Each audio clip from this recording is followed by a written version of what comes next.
बिस्मिल्लाहिर्रहमानिर्रहीम अल्हम्दुलिल्लाह वस्सलातु वस्सलाम अला रसूलिल्लाह व अला आलिहि व अस्हाबी अजमईन अम्मा बाद रब्बि इश्रह ली सदरी व यस्सिर ली अमरी वहलुल उक़दतम मिन लिसानी यफ़क़हू क़ौली। अस्सलामु अलैकुम व रहमतुल्लाहि व बरकातुहू। Welcome to this week's things that matter class.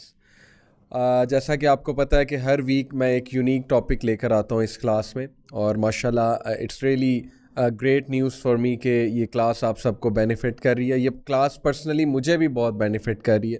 ये अल्लाह ताला का एहसान है, अल्लाह की तौफीक है कि we are discussing things that really matter in our life, और उससे हम सब की बहुत इस्लाह हो रही है। अल्लाह ताला हम सब को इस पे अमल करने की भी तौफीक अता फरमाए। तो जैसा कि आपको पता है कि लास्ट वीक मैंने एक बहुत ही ज़बरदस्त हदीस आप सबके साथ डिस्कस की थी, डू 5 थिंग्स बिफोर 5, ये इस हदीस का टाइटल था। और दैट हदीस was basically the crux of this series things that matter this class.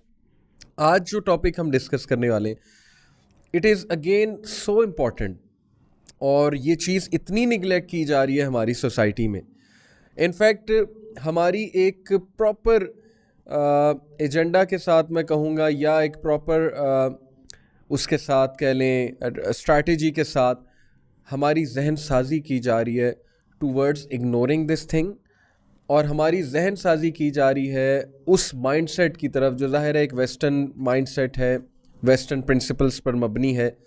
और हमें ये बताया जा रहा है कि दीन और ये रिलीजन और ये मज़हब की बातें, मज़हब ने जो लिमिट्स लगाई हुई हैं, और ये जो हराम और हलाल, ये जो इस तरह की चीज़ें हैं, ये सारी नाउज़ बिल्लाह बोसीदा चीज़ें हैं।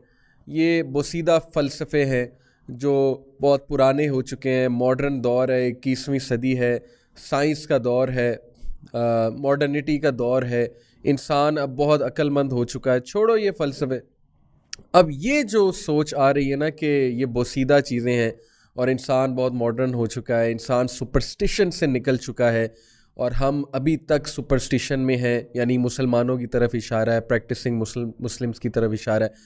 ये नैरेटिव और ये जो बात है, ये ज़ाहिर है कि वेस्ट से आ रही है। लेकिन वेस्ट से क्यों आ रही है, उसकी बहुत बड़ी वजह है। वेस्ट में क्रिश्चियनिटी थी, इंडिया में हिंदुइज़्म है, चाइना में ज़ाहिर है बुद्धिज़्म है। तो ये सारे जो रिलीजन्स हैं, बुद्धिज़्म हो गया, हिंदुइज़्म हो गया, क्रिश्चियनिटी हो गया, जो काफ़ी इन्फ्लुएंशियल रिलीजन्स हैं, ज़ाहिर है इस्लाम के साथ ये भी इन्फ्लुएंशियल रिलीजन्स हैं दुनिया में। तो ये सारे जो रिलीजन्स हैं, इनमें बहुत ज़्यादा ऐसी चीज़ें हैं जो सुपरस्टिशन की बेस पे है, जो which honestly do not make sense to a common person. West को क्रिश्चियनिटी ने कोई प्रैक्टिकलिटी नहीं दी, चाहे वो पॉलिटिकल हो, चाहे वो इकोनॉमिक रेल्म में हो, चाहे वो सोशल रेल्म में हो। प्रैक्टिकलिटी बहुत कम है, बल्कि है ही नहीं। वेस्ट को क्रिश्चियनिटी की वजह से बहुत सफ़र करना पड़ा, जिसकी वजह से पूरा उनका एक फ़िरका निकला प्रोटेस्टेंट्स का, कि चर्च ने बहुत मुजालिम ढाए हैं, चर्च ने सारी अथॉरिटी अपने हाथ में ले ली है, और चर्च ने फ्री इंक्वायरी को बैन कर दिया है, चर्च ने जो है ज़ाहिर है साइंस को बैन कर दिया है। हर वो चीज़ जो बाइबल के ख़िलाफ़ जाती है, साइंटिफिक प्रोग्रेस उनकी या साइंटिफिक डिस्कवरी, तो पादरी या प्रीस्ट जो है उसको स्नब करते हैं। ये एक पूरी तारीख है वेस्ट की कि वेस्ट लिबरलिज्म और वेस्ट सेकुलरिज्म की तरफ क्यों गया। अब मसला ये है कि हमारे जो लिबरल मुसलमान कहूँगा, या सो कॉल्ड मॉडर्न हमारे जो लोग हैं, जो सो कॉल्ड मॉडर्न मैंने इसलिए कहा because unfortunately they do not quite understand the true definition of being modern. वो यही नैरेटिव उठाते हैं वेस्ट का, ये उठा के हमारी सोसाइटी पे भी लगाते हैं, और दीन इस्लाम को भी उसी लेंस से देखते हैं जिस लेंस से वेस्ट ने क्रिश्चियनिटी को देखा, जिस लेंस से इंडिया ने हिंदुइज़्म को देखा, जिस लेंस से बाकी कंट्रीज़ ने अपने अपने रिलीजन्स को देखा। मसला ये है कि इस्लाम तो पढ़ा ही नहीं ना कभी। या तो चले इस्लाम आपने पढ़ा है, या तो इस्लाम को चैलेंज करने के बारे में कोई बहुत ठोस एकेडमिक बातें आपके पास हैं, rather than mocking and sarcasm. Because the way I see it, कि यहाँ हमारे माशरे में जितना मैंने इंटरेक्शन किया है हमारे उस तबके के साथ जो दीन को बोसीदा समझता है, जो दीन को इम्प्रैक्टिकल समझता है, जितना मैंने उनके साथ कन्वर्सेशन की है, टू बी ऑनेस्ट उन्होंने दीन कभी पढ़ा ही नहीं। और अगर उन्होंने पढ़ा है तो वो किन किताबों से पढ़ा है, डायरेक्ट ख़ुद नहीं पढ़ा है, वो उन किताबों से पढ़ा है जो दीन के ख़िलाफ़ लिखी गई हैं। तो ये कौन सा पढ़ना हुआ, ये कौन सी इंटेलेक्चुअल ऑनेस्टी है। और अगली बात ये कि ज़ाहिर है कि जितनी मैंने उनसे डिस्कशंस की हैं, मैं इस नतीजे पहुँचा हूँ कि उनका ज़्यादा मसला इमोशनल है रादर दैन इंटेलेक्चुअल। तो एग्रेसिवली उस नैरेटिव को प्रमोट करना जो नैरेटिव यानी वेस्ट के लिए है, और वेस्ट की एक पूरी रीज़न है सेकुलरिज्म लिबरलिज्म की तरफ जाने की। इस्लाम तो उनके पास था ही नहीं, कभी वेस्ट में इस्लाम इम्प्लीमेंट हुआ ही नहीं, इस्लाम की प्रैक्टिकलिटी तो कभी उन्होंने देखी ही नहीं, इस्लाम के प्रिंसिपल से तो वाकिफ़ ही नहीं है क्योंकि इस्लामिक सोसाइटी कभी वहाँ नहीं बनी। तो वो अपनी तरफ से ठीक गए हैं, क्योंकि क्रिश्चियनिटी, मैंने आपको बार बार क्रिश्चियनिटी की तरफ रेफ़र कर रहा हूँ क्योंकि ये जो इस वक्त करंट मॉडर्न फ़िलासफ़ीज़ जो हम पे भी थोपी जा रही हैं, उनमें से बहुत बड़ी फ़िलासफ़ी लिबरलिज़म की फ़िलासफ़ी है। और लिबरलिज़म पूरी एक फ़िलासफ़ी है, ह्यूमनिज़म पूरी एक फ़िलासफ़ी है। ये आप लोग कभी सर्च कीजिएगा कि लिबरलिज़म के क्या टूल्स हैं, लिबरलिज़म के क्या पिलर्स हैं, और ह्यूमनिज़म क्या फ़िलासफ़ी है। और ये हमारे थर्ड वर्ल्ड कंट्रीज़ और ऐसी कंट्रीज़ जिन पे ज़ाहिर है कि वो फर्स्ट वर्ल्ड कंट्रीज़ अपना वो जो है अपनी पावर जो है वो ज़ाहिर है इम्प्लीमेंट करना चाहते हैं अपनी आइडियोलॉजी के थ्रू, वो लोग बहुत एग्रेसिवली हमारे मीडिया के थ्रू, हमारे ड्रामास के थ्रू, हमारे एडवर्टीज़मेंट्स के थ्रू, हमारे एकेडेमिया के थ्रू, हमारे जो है वो ज़ाहिर है एजुकेशन सिस्टम के थ्रू अपना नैरेटिव ला रहे हैं। और वो इसलिए ला रहे हैं क्योंकि वो पावर में है, सीधी सी बात है। अब हम उन्हें क्या ब्लेम करें, जो पावर में है वो अपना नैरेटिव लेकर आएगा, this is the law, this is the rule.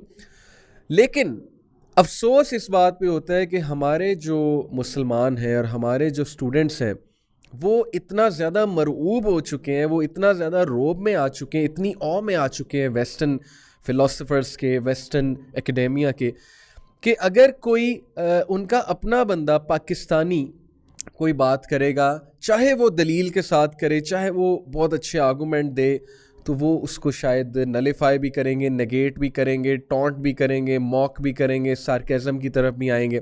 और मैंने जैसे आपको पहले बताया कि जितने लोगों से मैंने बात की है इस ख़ास तबके से जो दीन का ज़ाहिर है दीन को बोसीदा समझते हैं, और हमें ये बताया जा रहा है जी कि दीन के पास कोई सलूशन नहीं है, वो लोग ज़्यादातर दीन को किस अप्रोच से देखते हैं, मॉकिंग अप्रोच से। They will mock religion, they will bring you such things जो अल्लाह ताला ने मुतशाबिहात कहलाई हैं। कुरान पाक में अल्लाह ने कहा ना मुतशाबिहात हैं, कुरान में कुछ कुछ मुहकमात हैं। वो मुतशाबिहात लेकर आएंगे, आपको क्वेश्चन करेंगे, अच्छा तुम्हारा दीन अगर इतना प्रैक्टिकल है तो ये क्या लिखा हुआ है तुम्हारे दीन में, अब इसको आंसर करो। अब बात यह है कि ये अप्रोच ही एरोगेंट है। Just because something is not proven, the absence of proof does not mean that कि वो चीज़ एग्जिस्ट नहीं करती है। साइंस कितना प्रूव कर सकता है चीज़ों को? साइंस तो अभी जो है वो ब्लैक होल्स तक पहुंचा है, अभी वार्म होल्स की और पोर्टल्स की पूरी एक थ्योरी है, लेकिन वो प्रूव नहीं हुए। डार्क एनर्जी, डार्क मैटर, उसकी एक थ्योरी है। कितनी चीज़ों की अभी थ्योरी आई है और साइंस अभी पहुंच रहा है, science is trying to catch up. तो ये एरोगेंस है कि हर चीज़ को साइंस की नज़र से देखना और नेगेट कर देना कि चूँकि साइंटिफिक प्रूफ नहीं है तो हम नहीं मानते, चूँकि बात बहुत एब्सर्ड है उसको मॉक करने लग जाना। तो ये approach in it self arrogant है। तो मैं आपको ये बता रहा था कि अनफॉर्चुनेटली मुझे अफसोस होता है कि जब हमारे पढ़े लिखे स्टूडेंट्स, हमारे पढ़े लिखे लोग उनकी बातों में आके नेगेट भी कर देते हैं, चीज़ों को सुनना ही नहीं चाहते। लेकिन कोई गोरा साहब आके बात करें तो ज़ाहिर है हम मरऊब हुए हैं। पहली वो चाहे जो मर्ज़ी बात कर रहे हैं, हमने उन्हें क्रिटिकली एनालाइज नहीं करना। हमें एकेडेमिया हमारी यही सिखा रही है, यूनिवर्सिटीज़ में हर जगह, कि रिलीजन को टिका के क्रिटिकली एनालाइज करो, लेकिन जो फ़िलासफ़ी वहाँ से आ रही है उसको क्रिटिकली एनालाइज नहीं करना। और ये हमारी थिंकिंग है। अपने गिरेबान में झांक के आप देख लें, हम उनकी थ्योरीज़ को कितना क्रिटिकली एनालाइज करते हैं। हमने उनकी थ्योरीज़ को, उनकी आइडियोलॉजी को, उनकी फ़िलासफ़ीज़ को तो हमने अपना बाइबल मान लिया, अपना जो है ना वो फाइनल वर्ड मान लिया कि यस दिस इज़ इट, यही सोल्यूशन है। लेकिन when it comes to religion हम इनसिक्योर हो जाते हैं, हम डिफेंसिव हो जाते हैं, हम जो है वो फ़ौरन से जो है ना वो ऐसे शो करते हैं कि नहीं नहीं नहीं हम रिलीजियस नहीं हैं, हम तो मॉडर्न हैं, हम तो ग्रेट थिंकर्स हैं। और जब उन लोगों से कुछ रिलीजियस दो चार सवाल किए जाएं तो वो रिलीजियस नॉलेज उनका क्या होता है वो आपको पता है। आजकल तो एक वो मीम भी चल रही है कि हाउ मैनी रकाज इन सूरह फातिहा। तो बहरहाल ये एक मजाक की बात है। जो लोग इस मीम को फॉलो कर रहे हैं वो मेरी बात समझ गए होंगे।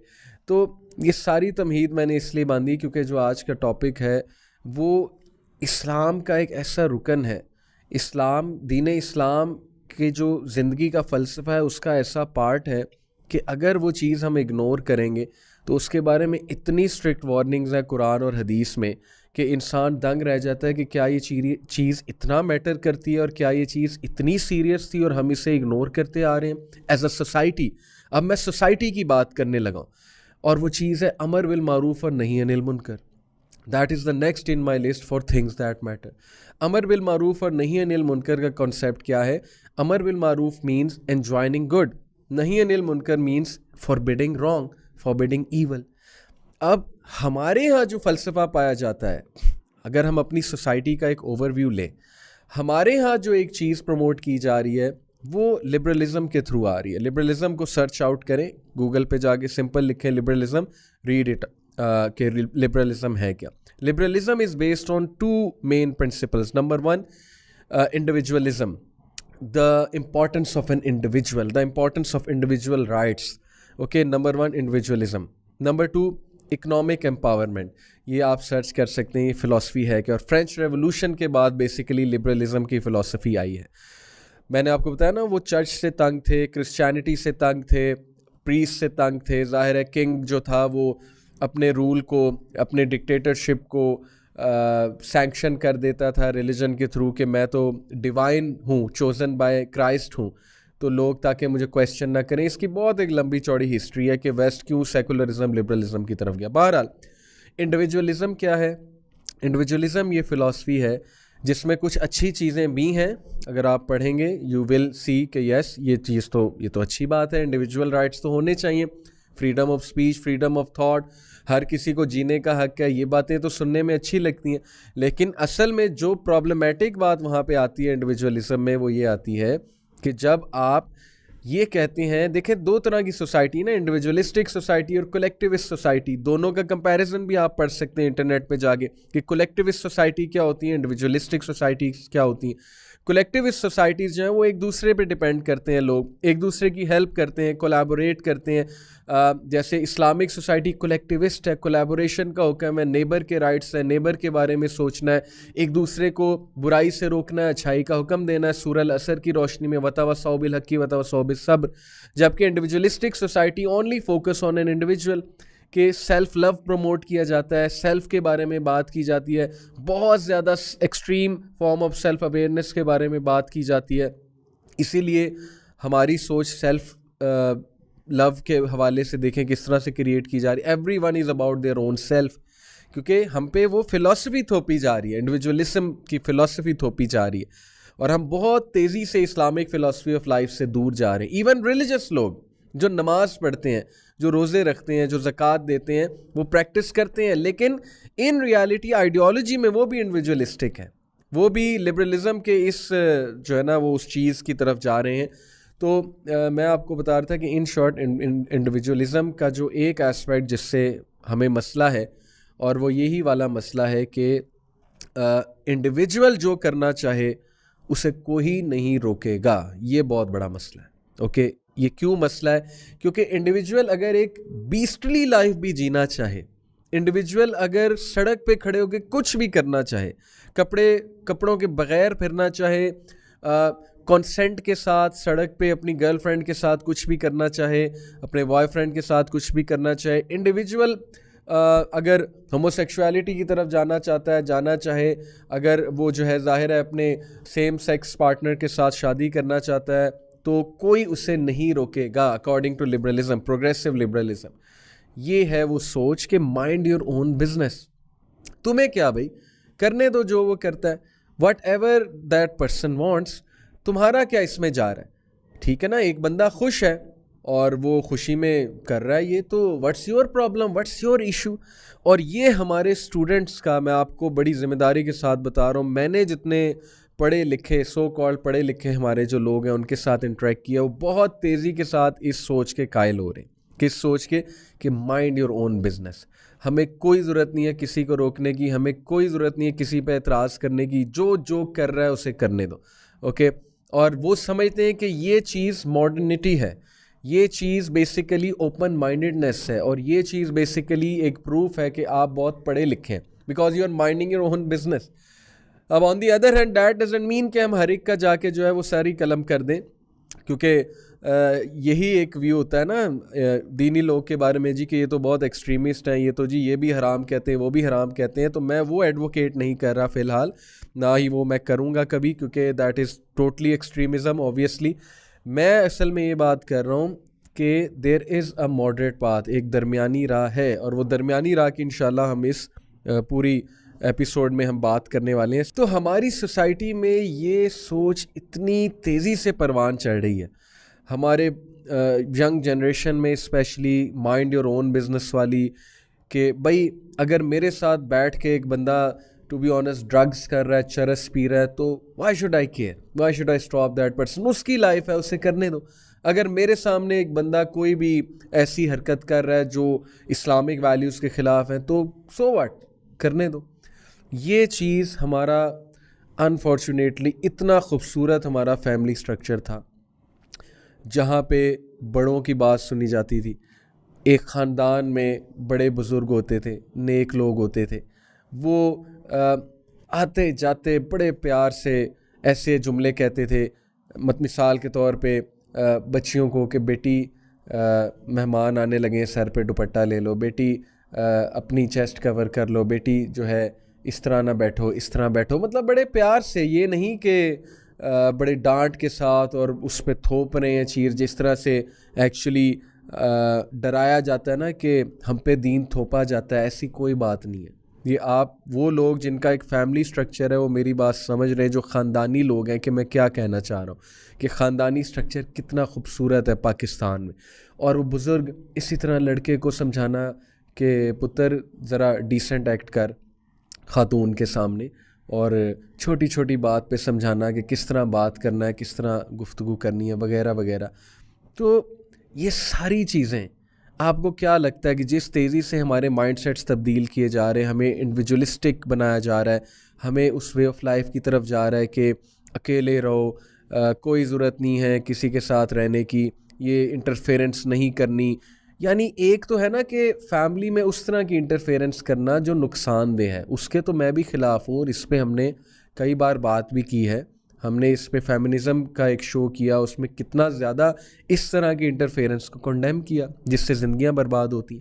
लेकिन एक है कि अमर बिल मारूफ़ और नही अनिल मुनकर, आपके बड़े आपको समझाएं, आपके बड़े आपको कोई पते की बात करें, आपके सीनियर आपको कुछ जो है वो दीन के हवाले से, कल्चर के हवाले से बात करना चाहें, तो आगे से हमारा क्या रवैया होता है कि भाई आपको क्या तकलीफ़ है, आप अपने काम से काम रखें। अब ये बाकायदा हमारी ये वाली वैल्यूज़ बनती जा रही, मैं आपको बता रहा हूँ, जिस तेज़ी से फैमिली स्ट्रक्चर्स जो हैं हमारे चेंज हो रहे हैं।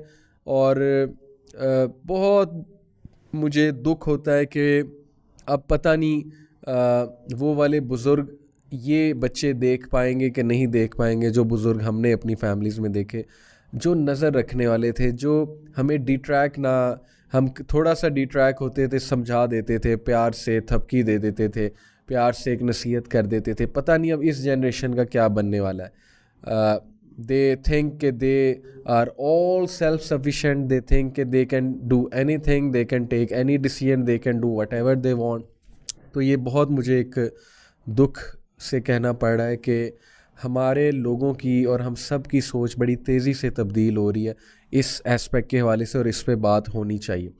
तो बहरहाल देखें, लिबरलिज़म जो है वो हर उस चीज़ को एक सोशल कंस्ट्रेंट समझता है जो उनके नज़दीक इंसान की इंडिविजुअल लिबर्टी में हायल हो, या कह लें कि रुकावट हो। मिसाल के तौर पे इंडिविजुअल जो है उसकी लिबर्टी से मेरी यहाँ पे मुराद है कि whatever that individual wants to do. अब मिसाल के तौर पे जिस तरह की कैंपेन रन की जा रही है फेमिनिज़म के हवाले से हमारी सोसाइटी में, एक तो है ना कि जेन्युइन वुमेन राइट्स जो है सामने रखे जाएं कि भाई डोमेस्टिक वायलेंस क्यों होता है, वुमेन को क्यों नहीं पढ़ाने की इजाज़त एक फ़ैमिली में, वुमेन को क्यों नहीं पढ़ाया जाता, लड़कियों को लड़कों से अलग क्यों ट्रीट किया जाता है एक फ़ैमिली स्ट्रक्चर में, बेटों को क्यों फोकियत ज़्यादा दी जाती है बेटियों की निस्बत। ये तो है जेन्युइन इश्यूज़। लेकिन ये कौन से इश्यूज़ हैं कि follow your dreams even though those dreams are against religion, against sharia. मिसाल के तौर पे मॉडलिंग का कैरियर ले लें, मिसाल के तौर पे आप एक्टिंग का कैरियर ले लें, ठीक है। एक्टिंग का कैरियर मैं यहाँ पे इसलिए जिक्र कर रहा हूँ क्योंकि सबको पता है कि मीडिया हमारी जो इंडस्ट्री है, और कोई भी मीडिया इंडस्ट्री है दुनिया में, जो एक्टिंग की इंडस्ट्री है, वहाँ पे क्या क्या होता है।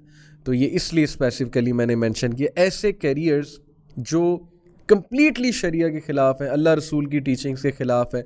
तो जब ये थ्योरी प्रमोट की जाती है ना कि follow your dreams, do whatever you want, जो तुम करना चाहते हो, जो तुम करना चाहती हो, वो धड़ल्ले से करो, तो रिलीजन को पीछे छोड़ दो, क्योंकि रिलीजन सोशल कॉन्स्ट्रेंट है। यहाँ पे फिर कॉन्स्ट्रेंट की बात होती है।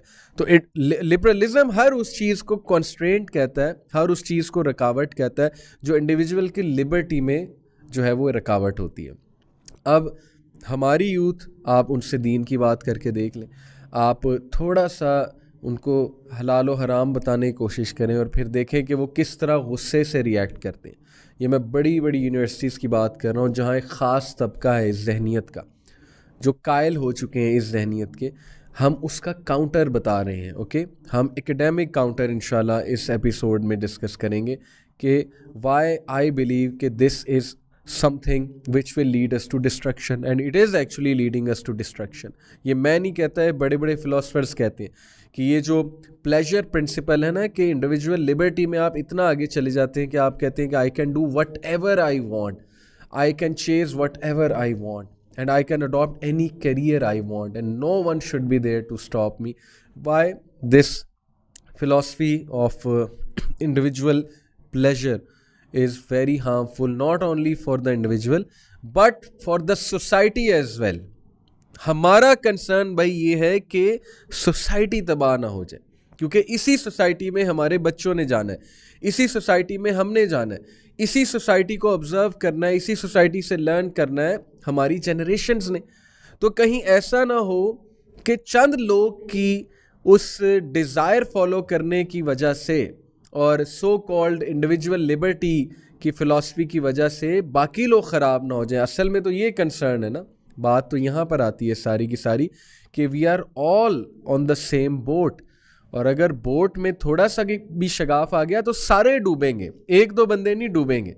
ये इतनी खूबसूरत हदीस है नबी अकरम सल्लल्लाहु अलैहि वसल्लम की अमर बिल मारूफ और नही अनिल मुनकिर के हवाले से, जिसको आगे मैं डिस्कस करने वाला हूँ, जिससे बात बहुत क्लियर हो जाएगी।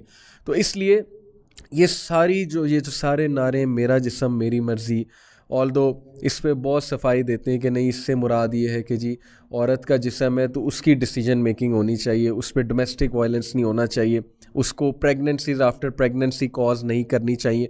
भाई अगर तो ये बात है तो ठीक है, हम एग्री करते हैं, लेकिन ये नारा in it self individual liberty का नारा, इसी मूवमेंट का कोई और नारा भी हो सकता था, इसी मूवमेंट को किसी और तरह से भी पेश किया जा सकता था।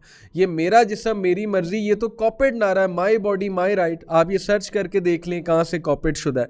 तो भाई अगर आपने अपनी सोसाइटी के लिए कुछ काम ही करना है, औरतों के हकूक़ के लिए, तो कुछ ओरिजिनल तो लेकर आए ना, कुछ ओरिजिनल इश्यूज़ लेकर आएँ और उन ओरिजिनल इश्यूज़ को बड़े तहजीब में रहते हुए और अच्छे अंदाज में जो है वो पेश करते हुए अच्छे नारे लगाएं। आप अच्छा जो है वो उनके केस को एडवोकेट करें, लेकिन ये नारा बेसिकली इंडिविजुअल लिबर्टी का नारा है। और वो कौन सी लिबर्टी? ऑब्वियसली वो जो मैं आपको प्रिंसिपल बताया कि do whatever you want, सीधी सी बात है।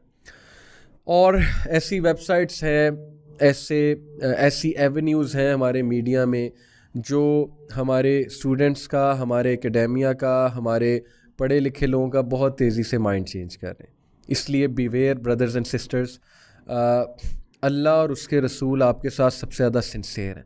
अगर उनके अलावा आप किसी और को अपने साथ सिंसेयर समझते हैं, आप ये समझते हैं कि वो आपके राइट्स के लिए बहुत काम कर रहे हैं और वो आपको आपके सक्सेस के लिए निकले हुए हैं और बहुत दिन रात काम कर रहे हैं, तो ये आपकी भूल है। हाँ, कुछ ऐसे लोग होंगे जो अच्छे होंगे वहाँ भी, उस साइड पे भी, लेकिन उनके लिए भी ये मैसेज है, उनको भी दावा है कि आप एक बार दीन पढ़ के देखें, आप एक बार दीन का फ़लसफ़ा समझ के देखें, आप नबी अकरम सल्लल्लाहु अलैहि वसल्लम की बातों पे गौर करके देखें। आपने दीन कभी पढ़ा ही नहीं है टू बी ऑनेस्ट, इसीलिए शायद आप जो है अभी तक उसी फ़िलासफ़ी को प्रमोट कर रहे हैं जो आप कॉपी करके एक्चुअली ला रहे हैं। तो आपने कभी दीन इस्लाम पढ़ा ही नहीं है। मेरी दावत आप सबको ये कि आप दीन इस्लाम पढ़ें, उसको समझने की कोशिश करें। देखें अब LGBT हो गया, द राइट टू अबॉर्शन हो गया, द राइट टू डू जिना, कॉन्सेंशुअल जिना जिसे कहते हैं कि if two people are agreed, what's your issue. अगर वो कुछ भी करना चाहते हैं, प्री मैरिटल सेक्स है या व्हाट एवर इट इज़, जिसको हम जिना कहते हैं इस्लाम में, तो ये सारी चीज़ें हमारे लोग की बड़ी तेज़ी से सोच बनती जा रही है। Okay, and we have to see कि अल्लाह और उसके रसूल का इस पर क्या हुक्म है। तो नहीं अनिल मुनकर और अमर बिल मारूफ़ के हवाले से मैं आपके सामने कुछ अहादीस रखता हूँ और कुछ बातें रखता हूँ जो इंशाल्लाह बहुत हमारे लिए हेल्पफुल होंगी। लेकिन उससे पहले, जैसा कि मैंने आपको कहा कि ये बातें मौलवी नहीं कर रहा, ये बात हर वो इंटेलेक्चुअल कर रहा है जो इंटेलेक्चुअली ऑनेस्ट है, जो जिसने दुनिया के लिए कुछ किया है, कुछ पॉजिटिव किया है, कुछ प्रोडक्टिव किया है। एक कोट मैं आपको सुनाता हूँ नेपोलियन बोनापार्ट का, और एक कोट मैं आपको सुनाता हूँ मार्टिन लूथर किंग का। नेपोलियन ने कहा था कि the world suffers a lot, दुनिया बहुत ज़्यादा सफ़र करती है, not because of the violence of bad people but because of the silence of good people. दुनिया इसलिए सफ़र नहीं कर रही कि बैड पीपल बहुत ज़्यादा हैं, बट दुनिया इसलिए सफ़र कर रही है क्योंकि गुड पीपल साइलेंट है। तो यही तो हमारा दीन कह रहा है कि भाई बुराई को रोको, इनजस्टिस को रोको। We should mind our own business but we should also get involve जहाँ पे हमें सोसाइटी का नुकसान नज़र आ रहा है। जहाँ पब्लिक वेलफेयर की बात होगी और पब्लिक वेलफेयर जो है वो नुकसान पे आ जाएगा और पब्लिक वेलफेयर स्टेक पे आ जाएगा, तो वहाँ we will get involve. This is what how it should be. हमें कोई मसला नहीं है भाई, अगर आपने अपना पाथ चूज़ कर ही लिया है, अगर आप रिजेक्ट करना चाहते हो अल्लाह रसूल की टीचिंग्स को, if you don't like them and you have like something else, you have all the right to practise. लेकिन जब आपकी वजह से पब्लिक वेलफेयर को नुकसान होगा, जब आपकी वजह से हमारी जनरेशन जो है उनके गुमराही की तरफ जाने का चांस होगा, तो you will be countered, you will be given the counter narrative. Obviously we will speak against it, we will have to see to it कि हम कैसे इसको रोक सकते हैं, इंटेलेक्चुअली कैसे रोक सकते हैं, एकेडमिकली इस पे कैसे हम बात कर सकते हैं। हम काउंटर तो देंगे डेफिनेटली, और यही हमारे दीन का फ़लसफ़ा है कि प्रॉफिट सल्लल्लाहु अलैहि वसल्लम ने कहा कि जब तुम किसी बुराई को देखो तो नंबर 1 उससे अपने हाथ से रोको। हाथ से नहीं रोक सकते, अपनी ज़बान से रोको। ज़बान से नहीं रोक सकते, अपने दिल में बुरा जानो, and that is the weakest of faith. अगर तुम दिल से भी नहीं बुरा समझ रहे किसी चीज़ को और तुम इन्वॉल्व हो गए उसमें और उसका पार्ट बन गए हो और तुम उसको प्रोपेगेट कर रहे हो और तुम उसको जो है वो एंडोर्स कर रहे हो, तो you have actually abandoned the teachings of Islam. सीधी सी बात है, you have actually fallen below that standard of faith. वो जो फेथ का एक स्टैंडर्ड है, जो मिनिमम स्टैंडर्ड है, कि क्या तुम्हारे दिल में राई के दाने बराबर भी ईमान नहीं रहा, कि तुम जो है वो इतना भी नहीं कर रहे कि तुम दिल में उस चीज़ को बुरा जानो। ये हमारी टीचिंग्स हैं, हमारे दीन की टीचिंग्स हैं, और ये सोसाइटी के लिए फ़ायदेमंद है। तो नेपोलियन का जो मैंने आपको कोट बताया है कि दुनिया अच्छे लोग की खामोशी की वजह से बर्बाद होगी। बुराई हमेशा एग्जिस्ट करेगी दुनिया में, और बुराई एग्जिस्ट करती आई है, लेकिन it is all up to the good people कि how they respond to the challenges and to the evil and what they do in all this time. Otherwise generations बर्बाद हो जाएंगी। ये मैं आपको एक और कोट बताता हूँ। ये कोट है जी मार्टिन लूथर किंग जूनियर का। He said the ultimate tragedy is not the oppression and cruelty by the bad people, but the silence over that by the good people. The ultimate tragedy is not oppression and cruelty. Cruelty और oppression ultimate tragedy नहीं है, बल्कि ultimate tragedy ये है कि जब कुछ लोग oppression होते देखें, cruelty होते देखें और उस पर खामोश रह जाएं। ये है बेसिकली tragedy बहुत बड़ी। और हमारा क्या स्टैंडर्ड है हमारे उस तबके का जो अपने आप को मॉडर्न कहते हैं, वो क्लेम करते हैं कि हम ह्यूमन राइट्स के चैम्पियंस हैं, वो क्लेम करते हैं कि हम लोगों के हकूक़ पे बात करते हैं, हम लोगों के फ़ायदे के लिए बात करते हैं। उनकी खामोशी मुसलमानों के इश्यूज़ पे वो आपके सामने है, ऑपरेशन के इश्यूज़ पे, पैलेस्टाइन के इशू पे, सीरिया के इशू पे, एवरीथिंग रिलेटेड टू मुस्लिम्स, उनकी खामोशी आपके सामने है। और वो ह्यूमन राइट्स के चैम्पियंस कहलाते हैं, अपने आप को ह्यूमन राइट्स का चैम्पियन कहते हैं। मदारिस में सुसाइड अटैक्स हुए, मदारिस में बॉम्ब ब्लास्ट हुए, एक भी स्टेटमेंट नहीं आई, एक भी स्टेटमेंट नहीं आई कि हमें बहुत दुख हुआ है। इंसानी जान का नुकसान हुआ है, तो क्या आपके लिए मदारिस के लोग इंसान नहीं हैं? क्या आपके लिए दाढ़ी वाला इंसान नहीं है? क्या आपके लिए जो बंदा टखनों से ऊपर शलवार करता है वो इंसान नहीं है? क्या आपके लिए बुर्खा करने वाली इंसान नहीं है? क्या उसके कोई राइट्स नहीं है? वो ह्यूमन बीइंग नहीं है? उसके ह्यूमन राइट्स नहीं है? ये है वो तलख सवाल जिनका आंसर आप तलाश करें और आप हक़ को पा जाएंगे, आप पहुंच जाएंगे उस तक कि असल में बात क्या है। तो बात वही है कि ऑपरेशन पे ख़ामोश रहना, क्रूअलिटी पे ख़ामोश रहना और अपनी चोज़न चीज़ों पे सिर्फ जो है वो उसको प्रमोट करना, उसकी कैंपेन चलाना। मेरी रिक्वेस्ट है नौजवानों से जो ये बात सुन रहे हैं कि don't fall into the hands of those which are simply taking advantage of you. मैं नाम नहीं लूँगा, ना मुझे एग्जैक्ट पता है कि वो कौन लोग हैं, लेकिन there are always some people. ये आपने ख़ुद ट्रैक आउट करना है कि अगर हम किसी के साथ चल रहे हैं तो वो शख्स का या जो भी वो इंसान है उसका मकसद क्या है और वो हमें किस तरफ ले जा रहा है या ले जा रही है, और क्या वो वाकई हमारे साथ सिंसेयर हैं, क्या वो वाकई जेन्युइनली हमारे इश्यूज़ में इंटरेस्टेड हैं। ये कुछ क्वेश्चन हैं जो आपने ख़ुद थिंक ओवर करने, और I am sure you will reach this conclusion कि अल्लाह रसूल के अलावा कोई भी आज के दौर में ख़ुसूसन सिंसेयर नहीं है।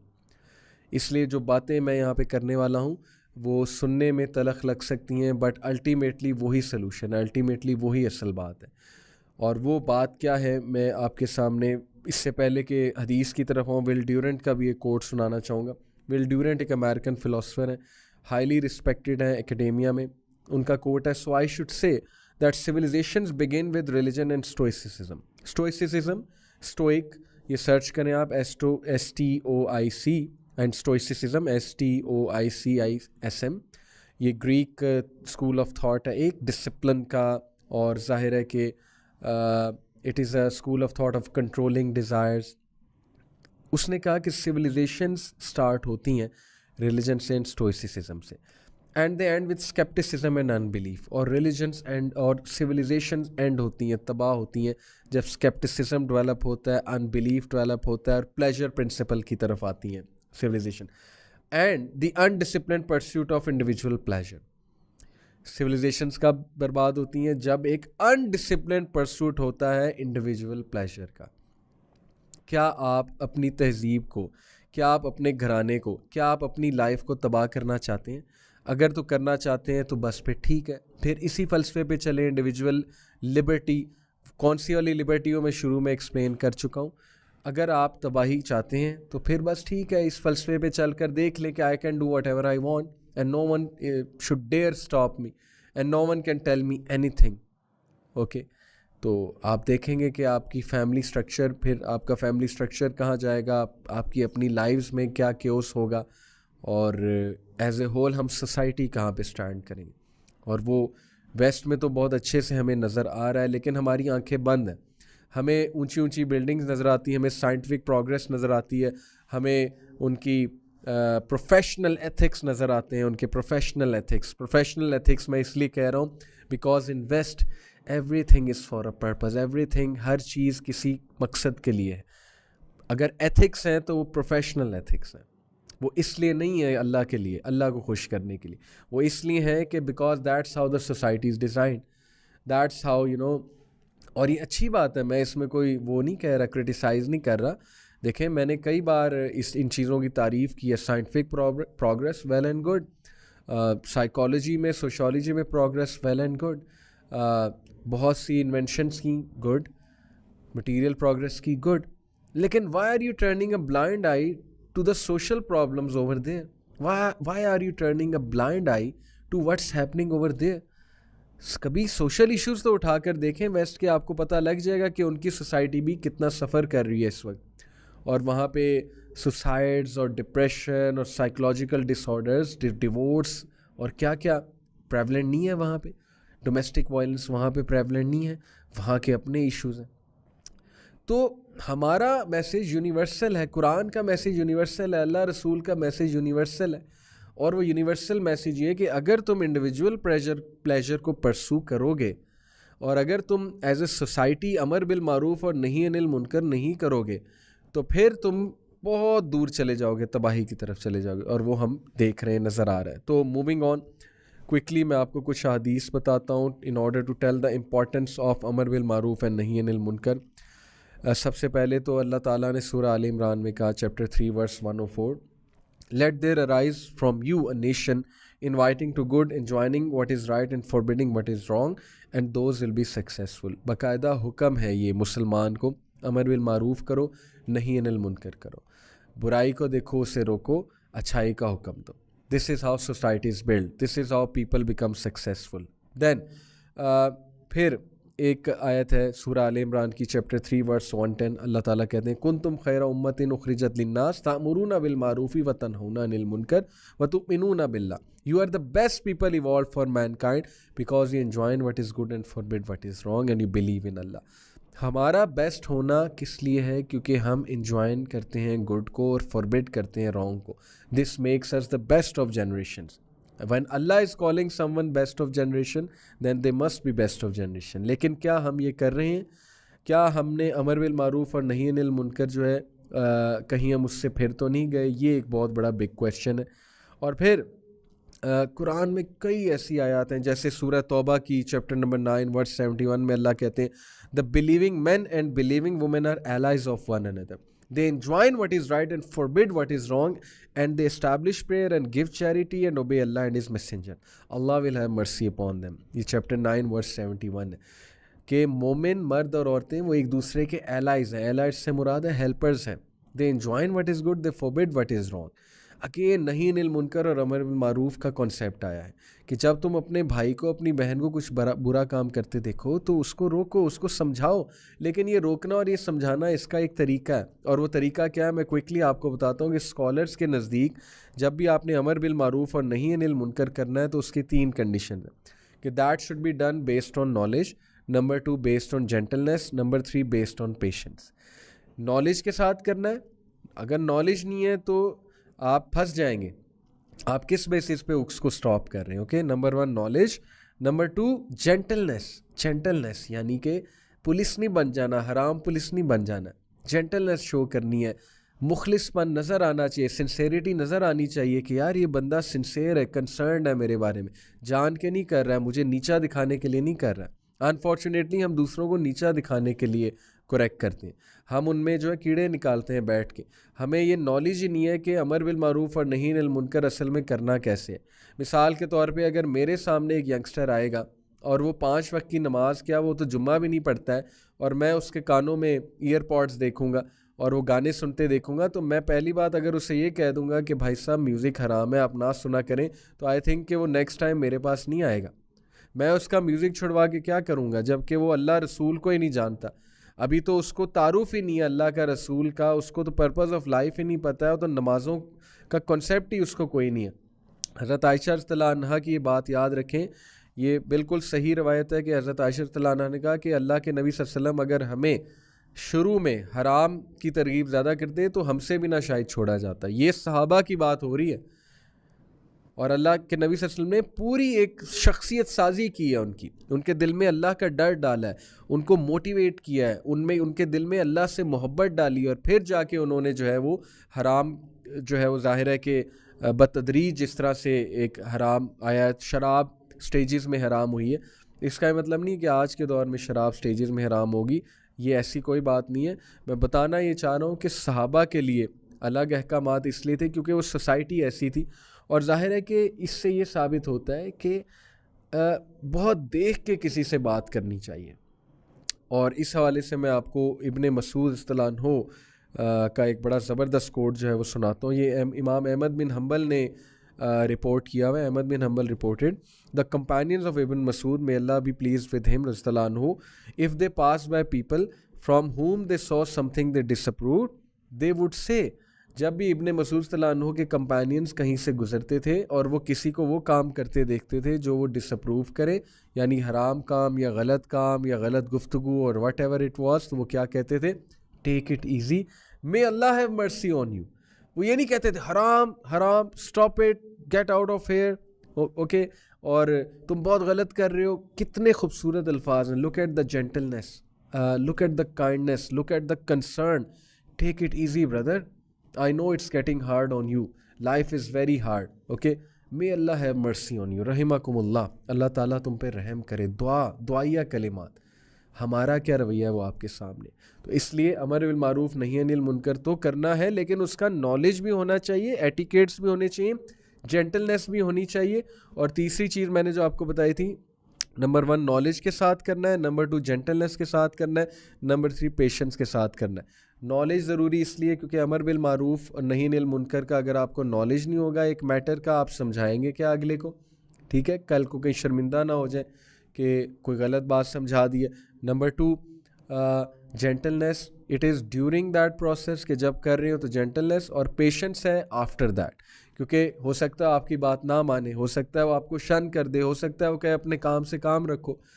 तो फ्रस्ट्रेट नहीं होना, पेशेंट रहना है, सब्र करना है, उसके लिए दुआ करनी है, लेकिन इस चीज़ को नहीं छोड़ना है। Okay, these are some of the things that scholars have told us. और बहुत ही खूबसूरत हदीस, बहुत ही खूबसूरत हदीस विच इज़ एक्चुअली इस पूरे एपिसोड का जो क्रक्स है वो ये हदीस है। अन्नुमान इब्न बशीर रज़ियल्लाहु अन्हु रिपोर्टेड द प्रॉफिट सल्लल्लाहु अलैहि वसल्लम सेड, और ये सही अल बुखारी की हदीस है, हदीस नंबर 2361, और ऑब्वियसली सही हदीस है। The parable of the one who observes the limits prescribed by Allah and the one who transgresses them is the likeness of a people who board a ship after casting lots. उन लोग की मिसाल जो अल्लाह ताला के अहकामात पे अमल करते हैं, और उन लोगों की मिसाल जो अल्लाह ताला के अहकामात को ट्रांसग्रेस करते हैं, लिमिट्स को क्रॉस करते हैं, उन लोग की मिसल है जिन्होंने एक शिप पर बोर्ड किया। They are all on a ship, some of them are in its lower deck, इनमें से कुछ लोअर डेक में, and others are in its upper deck, इनमें से कुछ अपर डेक में।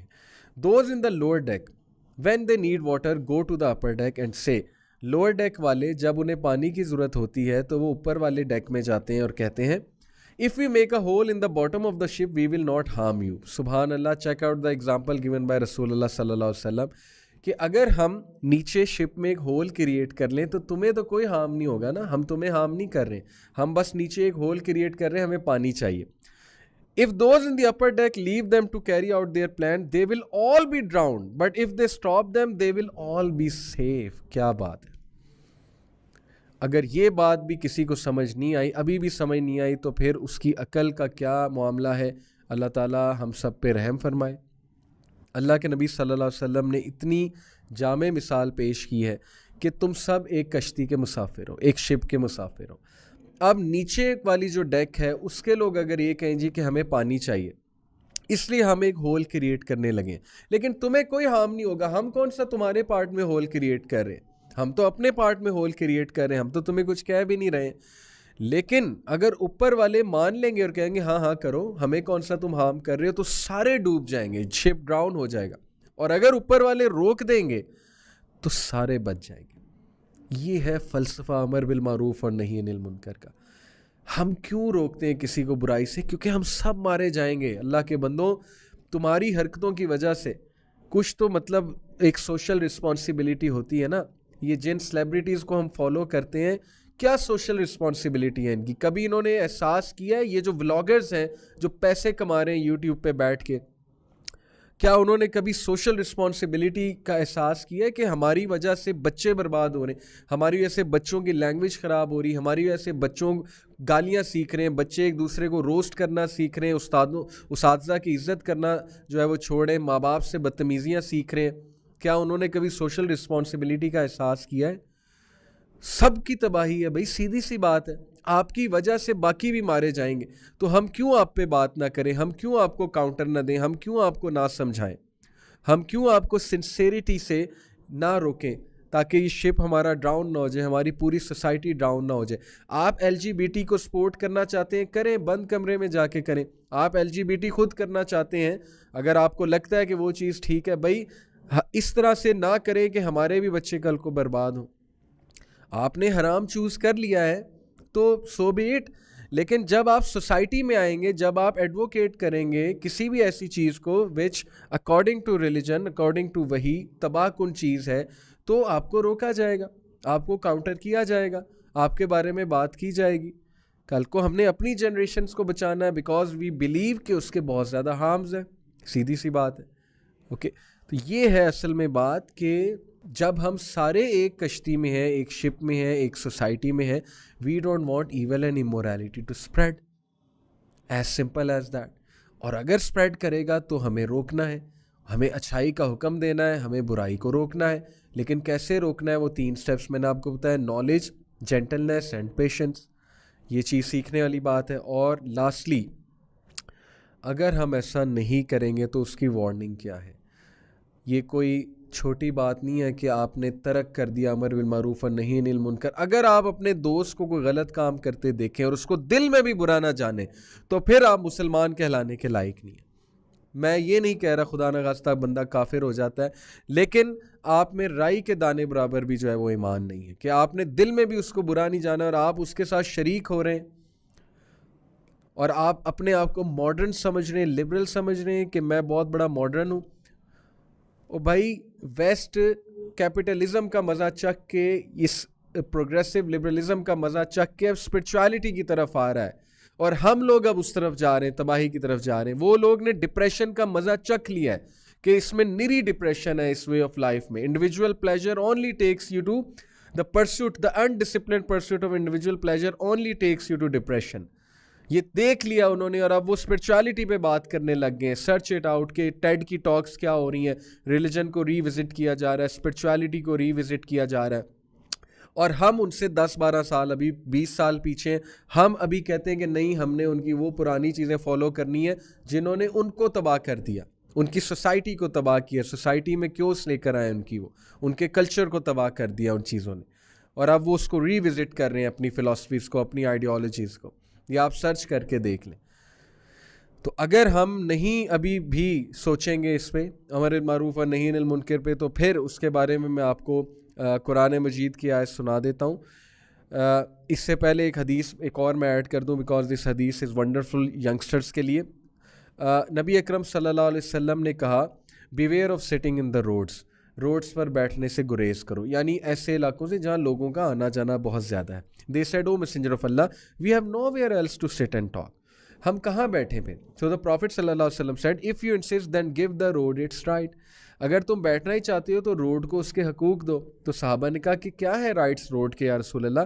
नबी अकरम सल्लल्लाहु अलैहि वसल्लम ने कहा, लोवरिंग द गेज, नज़रों को नीचा रखो, अवॉइड हार्मिंग अदर्स, दूसरों को हार्म ना करो अपने अल्फाज से, अपनी हरकत से, अपने ओछेपन से, रिटर्न ग्रीटिंग्स ऑफ पीस, सलाम का जवाब दो, enjoin the good and forbid the evil. अगर रोड पे बैठना ही है तो फिर अमर बिल मारूफ और नही अनिल मुनकर करो, क्योंकि ऐसा ना हो कि तुम एज ए होल तबाही की तरफ चले जाओ। ये है कॉन्सेप्ट हमारा माइंड योर ओन बिजनेस का कॉन्सेप्ट नहीं है। वी हैव नो प्रॉब्लम, अगर आप अकेले में कुछ करना चाहते हैं जाएं करें, आप अल्लाह को खुद जवाब दें। लेकिन जब आप ओपन में आके करेंगे, जब आप हमारी जनरेशन्स को इन्फ्लुएंस करेंगे, तो we will speak about it. This is the concept, because we even want you to not get destroyed, we even want you to come to the truth, कि आप लोग भी जो है वो ठीक हो जाएं, आपकी लाइफ में भी पीस आ जाए। That's the main intention basically. So अगर हम ऐसा नहीं करेंगे तो फिर क्या होगा? ये कुरान की आयत इसके बारे में बहुत ज़्यादा स्ट्रिक्ट हैं, बहुत ज़्यादा जो है वो स्टर्न वार्निंग्स हैं अल्लाह सुब्हाना व तआला की। और नबी अकरम सल्लल्लाहु अलैहि वसल्लम की हदीस में आपको बताता हूँ। एक तो आयत है ना कि लानत की गई, from the tongue, curses were imposed on the from the tongues of दाऊद अलैहिस्सलाम एंड अदर प्रॉफिट्स। किस पे? बनी इसराइल पे। किस लिए? कि उन्होंने अमर बिल मारूफ और नही अनिल मुनकर करना छोड़ दिया था। तो उन्हें बदवा दी उनके मैसेंजर्स ने कि तुम लोग सोसाइटी को बर्बाद कर दोगे because of this undisciplined pursuit of individual pleasure. और फिर एक हदीस में आता है, by the one in whose hand is my soul, Allah की कसम खा के नबी अकरम सल्लल्लाहु अलैहि वसल्लम ने कहा, you will enjoin good and forbid evil, और else Allah will soon send punishment upon you. तुम अमर बिल मारूफ और नही अनिल मुनकर करो, अदरवाइज अल्लाह तुम पे पनिशमेंट सेंड करेगा। Then you will supplicate to Allah and he will not accept it from you. तुम अल्लाह से दुआएं करोगे, अल्लाह तुम्हारी दुआएं कबूल नहीं करेगा। और एक हदीस में आता है कि जब अमर बिल मारूफ और नही अनिल मुनकर ख़त्म हो जाए और लोग इमोरलिटी स्प्रेड करें, तो फिर अल्लाह ऐसी ऐसी बीमारियां भेजता है जिसका तुमने कभी जिक्र भी नहीं सुना। और ये जो पिछली हदीस मैंने सुनाई है, it is in Sunan Tirmidhi हदीस number 2169 and it is graded हसन बाय इलामा अल-अलबानी। तो ये इतना सीरियस मामला है ब्रदर्स एंड सिस्टर्स, प्लीज़ इससे पहले आप किसी आइडियोलॉजी को, किसी फ़िलासफ़ी ऑफ लाइफ को फॉलो करें, उसके बारे में पढ़ लें, दीन को पढ़ लें, दीन का ये कॉन्सेप्ट अमर बिल मारूफ़ और नही अनिल मुनकर समझें। एज़ अ सोसाइटी हमारी ज़िम्मेदारी है हम अच्छाई का हुक्म दें, बुराई से रोकें लोगों को, हम बुराई को दिल में बुरा जानें, हम बुराई को रोकने के एटिकेट सीखें जो मैंने आपको बताए, हम दीन का इल्म हासिल करें, हम इस फ़िलासफ़ी के कायल ना हो जाएं जी कि हम ऑल इन ऑल हैं, हम सेल्फ़ सफिशेंट हैं और हमें किसी की कोई ज़रूरत नहीं है, हमें कोई कुछ ना समझाए, हम जो करना चाहते हैं हम करेंगे। अगर आप इस लाइफ की तरफ, इस आइडियोलॉजी की तरफ जाना चाहते हैं तो जाकर देख लें, और अगर आपको सुकून मिल जाए तो ज़रूर बताइएगा, अगर आपको अपनी मंजिल मिल जाए तो ज़रूर बताइएगा। With this I will like to take leave, और नेक्स्ट वीक इंशाल्लाह आपसे एक और टॉपिक पे बात होगी। Take care of yourselves and take care of things that actually matter in life. Barakallah, Jazakallah khair for listening. Assalamu alaikum wa rahmatullahi wa barakatuh.